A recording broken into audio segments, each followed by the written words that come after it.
சென்னையை அடுத்த ஆவடியில் பாஜக தலைவர் அண்ணாமலை பங்கேற்ற நிவாரண உதவிகள் வழங்கும் நிகழ்ச்சியில் தள்ளுமுள்ளு ஏற்பட்டது. கூடுதல் விவரங்களை செய்தியாளர் எட்வர்ட் வழங்க கேட்கலாம். வணக்கம் எட்வர்ட், என்ன நடந்தது, முழு விவரம்? வணக்கம் கனிமொழி. சென்னை ஆவடியில் நிக்ஜம் புயலால் பாதிக்கப்பட்ட வீட்டு வசதி வாரிய குடியிருப்பு பகுதி மக்களுக்கு திருவள்ளூர் மாவட்டம் ஆவடி சட்டமன்ற தொகுதி பாஜக சார்பில் நிவாரணப் பொருட்கள் வழங்கும் நிகழ்ச்சி ஏற்பாடு செய்யப்பட்டது.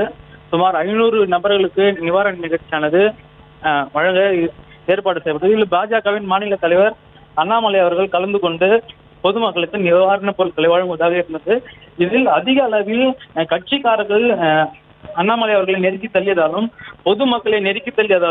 பொதுமக்கள் நிவாரணப் பொருட்களை வாங்க தள்ளுமுள்ளு ஏற்பட்டது. அப்போது பொதுமக்களில் ஒருவரை கட்சிக்காரர் ஒருவர் வாயில் குத்தியதால் வாயில் இருந்து அவருக்கு ரத்தம் வந்தது. இதனால் அப்பகுதியில் பரபரப்பு ஏற்பட்டது. கட்சியினரின் முறையான ஏற்பாடு இல்லாததால் அதிக அளவில் பொதுமக்கள் கட்சிகளும் திரண்டு தள்ளுமுள்ளு ஏற்பட்டது அப்பகுதி. இதனால் அண்ணாமலை அவர்கள் விரக்தியில் உடனடியாக வந்த சில நிமிடங்களிலேயே 2-3 நபர்களுக்கு பொருட்களை கொடுத்துவிட்டு விரைந்து சென்றார். செய்திகளை உடனுக்குடனும் துல்லியமாகவும் தெரிந்து கொள்ள சப்ஸ்கிரைப் பண்ணுங்க.